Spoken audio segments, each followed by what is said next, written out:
I wanted to watch this Marina Abramovic full documentary.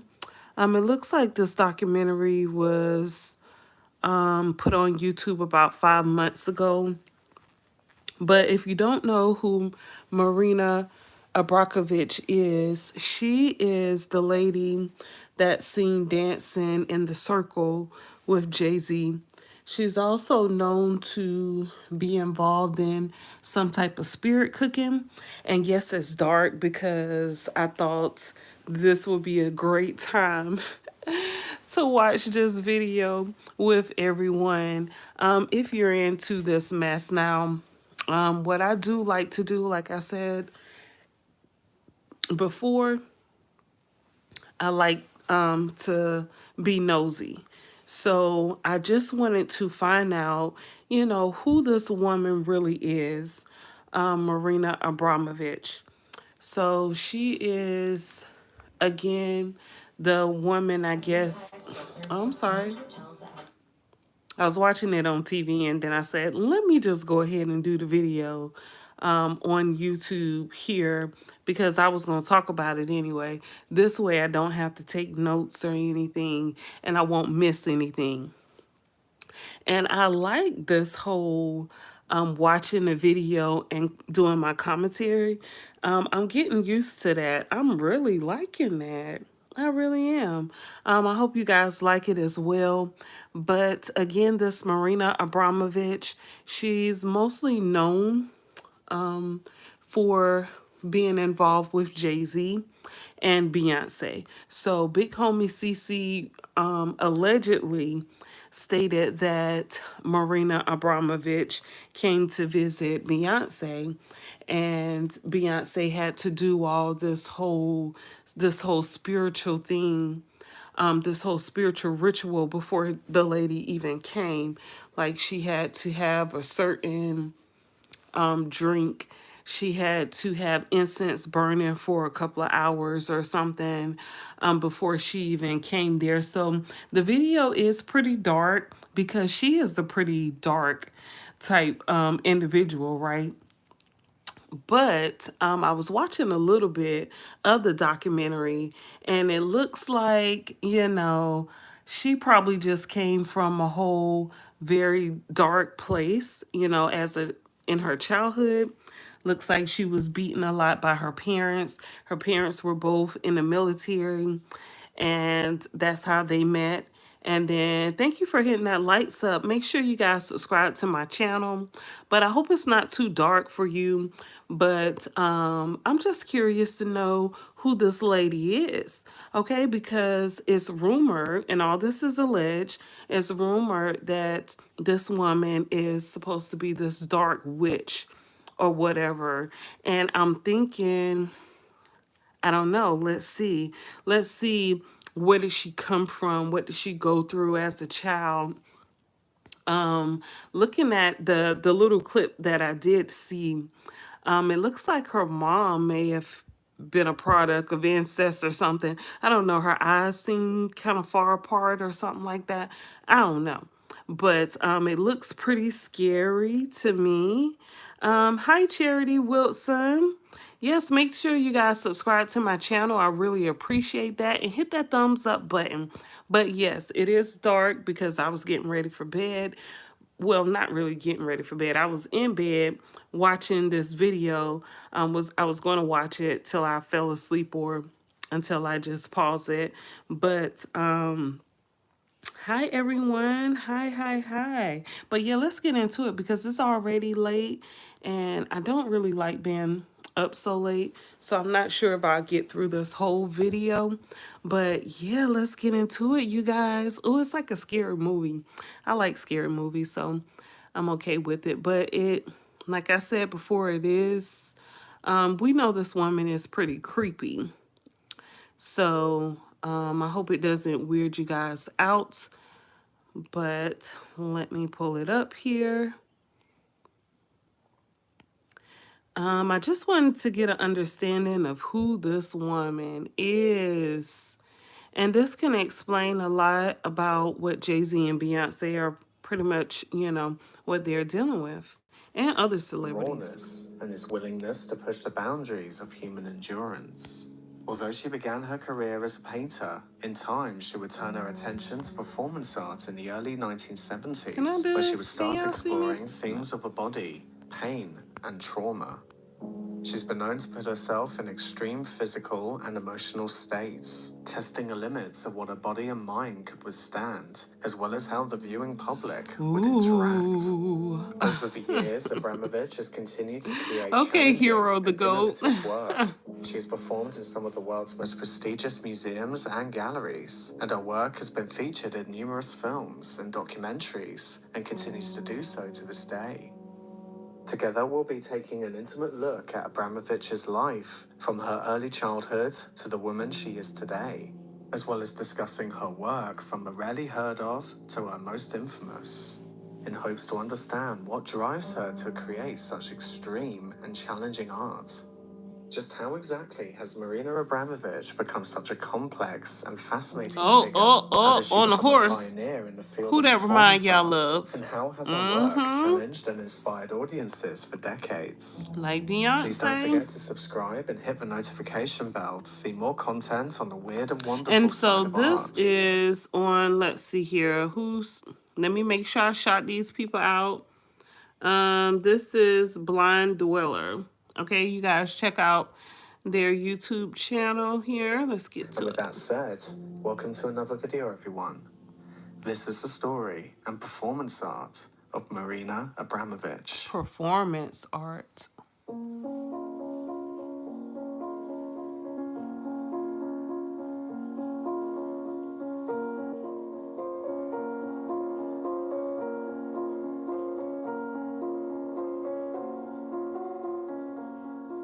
Marina Abramovic was born on November 30th, 1946 in Belgrade, Yugoslavia, now in modern-day Serbia. Described by her as a dark place, young Marina's hometown and country were under communist dictatorship rule, with General Josip Broz Tito in charge. She often looked back on her surroundings as being terribly depressing and oppressive. However, she would also consider her and her family somewhat luckier than most.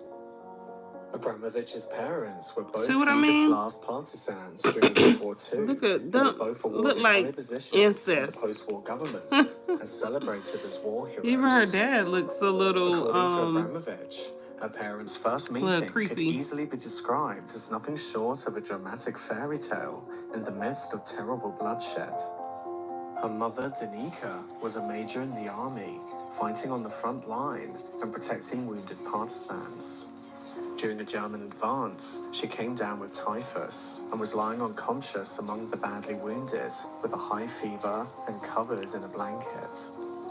She was close to death until Marina's father, Voyan, would come across her dying body, struck by her beauty. He quickly carried her to the nearby village, where the peasants would nurse her back to health.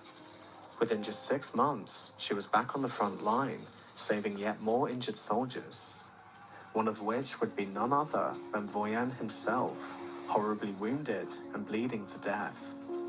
Instantly recognizing the man who rescued her, she sprung to action, but there was no available blood for transfusions. However, by some miracle, she discovered she had the exact same blood type as him, and so would give him her own blood. Now, how she found out she had the same exact blood type? That's weird. They crossed paths once again and married not long after. Her father worked with state security and the elite guard. They look like the product of incest. Directed an institute that supervised historic monuments, as well as becoming the head of the Museum of Art and the Revolution in Belgrade. When Marina was born, her mother was leading a party meeting. Look at that star. To emphasize just how committed to their political positions her parents were, Marina claimed that her mother refused to go to the hospital to give birth until the meeting was over. Marina was also born prematurely, resulting in a difficult birth. The placenta did not come out completely, causing her mother to develop sepsis.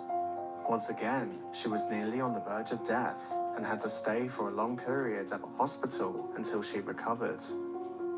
Over the years, while her parents continued to work committedly to their careers, Abramovic would hardly receive any parental care by either of them, resulting in her first 6 years being under the care of her maternal grandmother, Milica Lozic. Her grandmother was a deeply spiritual woman, a staunch devotee of the Orthodox Church, and Abramovic's early childhood was deeply influenced by her grandmother's faith. When Abramovic turned 6, her younger brother, Velimir, was born, and she would subsequently move back in with her parents into her family apartment. But in truth, the worst was yet to come. I hate when the commercials come on. It's gonna make the video longer. It's worth remembering that for the first 6 years since Marina was born, her parents at this point were practically strangers to her, only ever visiting her and her grandmother once a week. She didn't really know her parents like that. Distancing from each other as a married couple, possibly since before Marina was even born. Despite their love story and the initial attraction to each other during the war, their marriage was falling apart little by little with each passing year, dissolving into constant fights that would only become increasingly intense. This was attributed to many causes, one being their polar opposite backgrounds and interests. For example, her mother was from a wealthy and well-educated family with refined tastes for the arts and who viewed communism as a more abstract, idealistic, and even fashionable idea. Her father, on the other hand, was from a more modest and self-made military family, communist through and through, who enjoyed more simple pleasures such as drinking with his friends. It would not be long until the romance faded completely, only for them to realize how little in common they actually shared with each other. Though the further you dive into how Abramovic describes her childhood, it's more than likely that the main strain of their marriage was caused by her father and his love for women. Very often, he was unfaithful to Danica, making their crumbling relationship even worse and her confrontations with him more violent. Sadly, Marina too would suffer frequent violence at the hands of her mother as well. Eyes look kind of weird. Basis, she was beaten and slapped by her mother for even the she was slightest abused. mistakes or the most minor offenses. Over time, this would develop. I just wanted to say, y'all gotta be careful who y'all be out here following, because you never know what traumas they're going through, and it's probably the reason why they act the way they do. Phobia within Marina, a fear of her own blood. From the beatings, her nose would bleed constantly. One time when she lost her first baby tooth, the bleeding wouldn't stop for 3 months. Fearing that she may have had leukemia, her parents took her to the hospital, where she was diagnosed for having a rare blood disorder, and she had to stay at the hospital for almost a year. This period, according to her, was the happiest time of her childhood. Quote, "Everyone in my family was now nice to me. They brought me good presents, and everybody in the hospital was kind to me. It was paradise. The doctors continued to do tests and discovered that what I had was not leukemia, but something more mysterious. Maybe some kind of psychosomatic reaction to my physical abuse. I was given all kinds of treatments. Then I went back home, and the slapping and beating continued, but maybe a little less frequently than before." End quote. Another method of punishment included a dark, hidden closet known as a placard, that she would sometimes be locked in for hours. Oh, wow. Abramovic would give a morbid recount on her experiences with this closet as follows. "I was afraid of the dark, but this placard was filled with ghosts, spiritual presence. Oh my goodness. Shapeless and silent, not at all frightening. I would talk to them. It felt completely normal to me that they were there. They were simply part of my reality, my life. From the moment I would turn on the light, they would vanish." End quote. Dark energies. Perhaps due to her mother's background in the army, young Marina was expected to endure punishments without question, expected to be toughened up into a soldier like her. But if Abramovic described how her mother took complete military-style control of her, it would be quite the opposite between Marina and her father, Voyan. According to Marina, her father never punished or beat her, and this naturally drew Marina closer to him. Quote, I remember he used to take me to carnivals and buy me sweets. When he took me out, it was rarely just the two of us. He was usually with one of his girlfriends, and the girlfriend would buy me wonderful presents, which I would bring back home. Stop. So happy, I would say, oh, the beautiful blonde lady bought me all this. And my Telling mother would her throw the dad. presents straight out of a window. End quote. By this time in her childhood, the marriage between Voyan and Danica was as good as over, and the more Marina loved her father for his tenderness, the harsher the punishments were from her mother. However, if there was one thing left between Marina and her mother that would leave more of a positive impact on her during her childhood and throughout the rest of her life, it would be her eagerness and willingness to learn new skills within different cultures and art forms, which her mother greatly encouraged. From an early age, Marina took piano lessons and learned both English and French on a regular basis. Thanks to her parents' habit of pushing her daughter to read certain literature, Marina would also find escapism in reading books, at times only ever coming out of her bedroom to eat. Then she would head back in her room, spending each hour of every day reading page after page. But most significantly, of course, young Marina took a particularly keen interest in art, and her parents, particularly her mother who adored the arts, would actively nurture this side to her personality, to a point where Marina would even have her own studio, complete with a proper easel.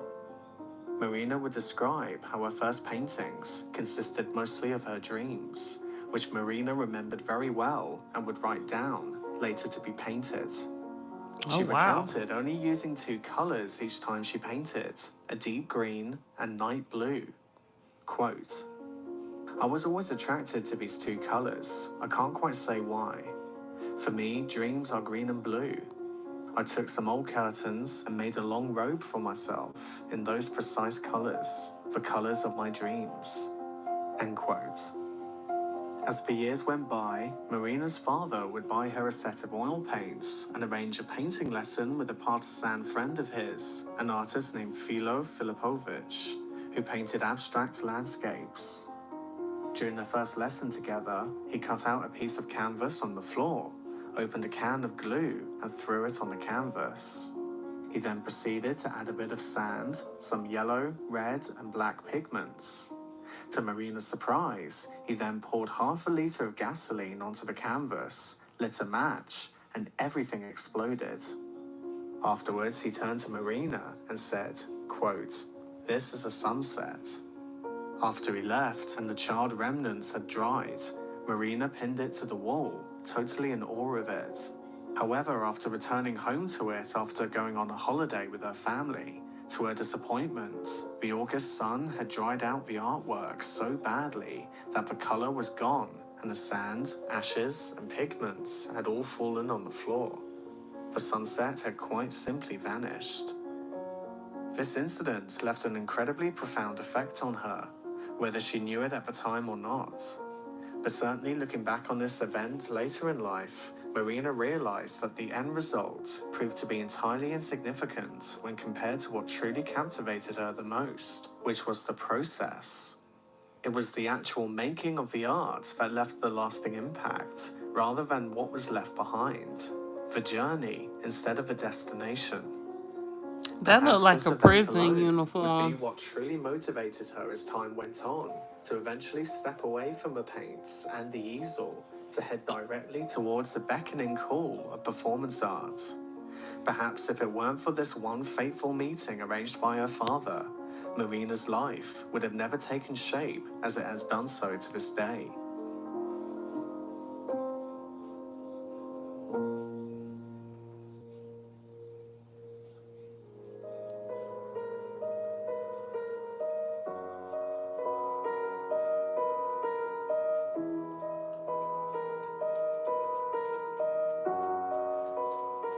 By the time Marina reached her adolescence, both within and outside her family home, life continued to be a terrible challenge for her.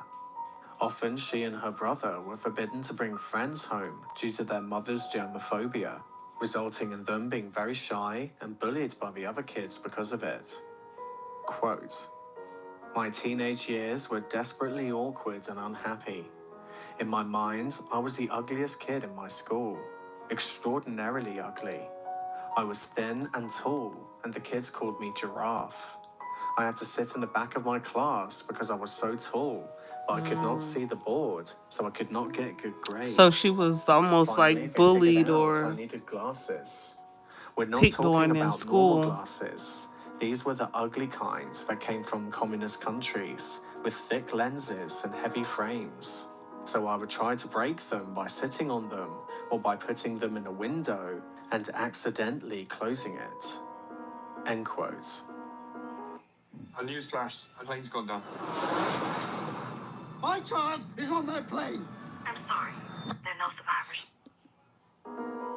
As her teen years progressed, the loveless marriage of her parents and the ever-tense atmosphere it created in the family household not only continued, but seemed to be reaching a terrible breaking point. When Marina Sounds like turned her papa 17, was a her Rolling parents threw a Stone. huge party and dinner to celebrate their anniversary, 18 years of supposedly happy years of marriage. But after everybody left, the chaos started again. Marina remembered her father uncharacteristically walking into the kitchen to clean up, starting with the 12 champagne glasses that were waiting to be cleaned.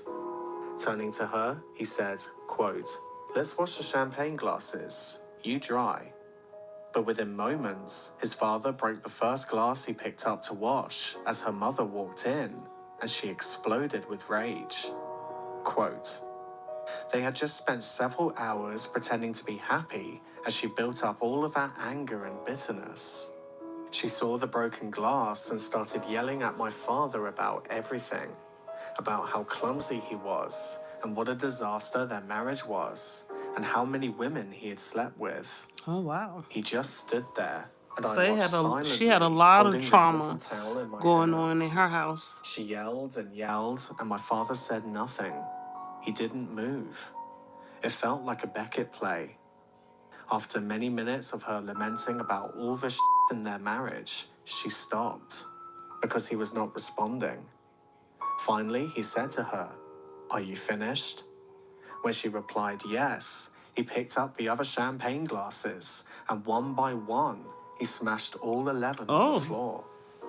'I can't hear this 11 more times,' he said, and he walked out of the house. Oh, damn. This was the beginning of the end."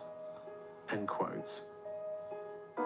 The Sure trauma. enough, Marina's father and closest elder, aside from her grandmother, left for good not long after this very incident. This affected Marina so much that she was overcome with grief and suffered a nervous breakdown. Although her father had gone, the memory of her first painting lesson that he had arranged for her years prior still energized her mind to see new ways of experiencing and indeed creating art. And art by this time had truly become her sanctuary. She continued to paint at her studio at home until another profound experience happened to her that would again encourage her to see art as more than just paint on canvas. One day, when lying on the grass and looking up at the clear sky above her, she noticed 12 military jets fly over her, leaving white trails behind them. Chemtrails. Quote, "I watched in fascination as the trails slowly disappeared, and the sky once more became a perfect blue. All at once it occurred to me, why paint? Why should I limit myself to 2 dimensions when I can make art from anything at all? Fire, water, the human body, anything." There was something like a click in my mind. I realized that being an artist means having immense freedom. If I wanted to create something from dust or rubbish, I could do it. It was an unbelievably freeing feeling, especially from someone coming from a home where there was almost no freedom. End quote. In 1965, Marina enrolled in the painting program of the Academy of Fine Arts in Belgrade, eager to begin her life anew, hone in on her creativity, and in many ways find freedom from the shackles of her militant mother. However, even in her young adulthood, Whilst living under the roof of her mother, she still had to obey many of her strict rules, including a curfew of no later than 10 p.m., which would continue right up to her late 20s. Hell, that's pretty good. I As used to Marina have to be in the continued to house paint, before the the less street she light seemed come to enjoy on. it. She had not discovered performance art yet, but nevertheless, she couldn't help but feel something was missing. It wasn't until she started completing paintings that were instead less accurate on a technical level and instead more abstract and deliberately ambiguous that she eventually felt she was reaching closer to a breakthrough. Pictures that made the viewer, as she describes it, a participant in the artistic experience. Pictures that demanded that imagination take place and that opened the door to her unconscious. All the while, she began to meet like-minded students in the academy who shared her disillusionment of the ever-changing and increasingly corrupt communist nation they found themselves in, and who too wanted to see beyond the limits of paint and find ways to put life itself into art. She would actively join political student campaigns and protests and attend meetings for hours at a time discussing art and how it could evolve from the conservative ways that their professors were teaching it. During this period of the 1960s, especially in the West, everything seemed to be changing drastically, not just within politics and popular music, but within art as well.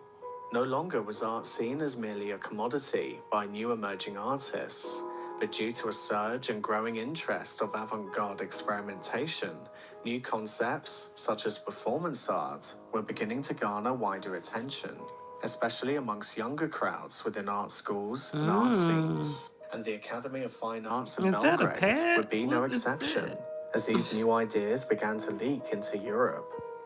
Abramovic and her closest classmates paid close attention to the new art movements emerging in America, and she in particular was eagerly drawn to the performance side of artistic expression.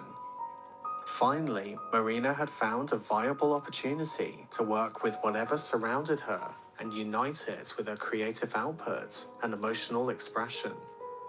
However, from the very beginning, it was met with almost complete rejection. Although avant-garde ideas were continuing to filter into Yugoslavia, the establishment still firmly rejected most of them, including performance art. Each of her ideas to create her first solo performance were continuously Look at her. rejected by the Belgrade Youth Center. It would not be until the start of the 70s when she completed her studies in Belgrade and enrolled. Y'all, this video is almost 2 hours long, and I can't do it no more. After 23 minutes, it's putting me to sleep. It's a little boring. So, I probably will just finish it up later. I'm not sure how I'm going to do it. I hate to start stuff and then don't finish it. But, so I just called this part one. Marina Abramovic. Yeah. About a bitch. That's funny. You guys, yes, thank you for joining my live stream and watching, but I can't do it anymore, y'all. I'm about to fall asleep while I got the phone in my hand. And I don't want to fall asleep and y'all hear me snoring.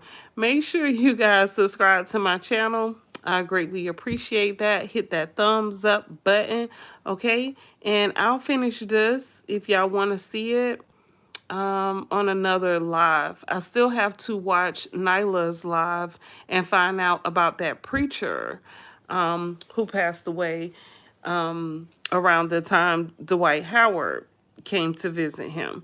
So yeah, definitely want to find out about that, but I'm sleepy. So peace to you all. I hope you all have a wonderful night, and I'll see you guys in a couple of hours. All right, peace.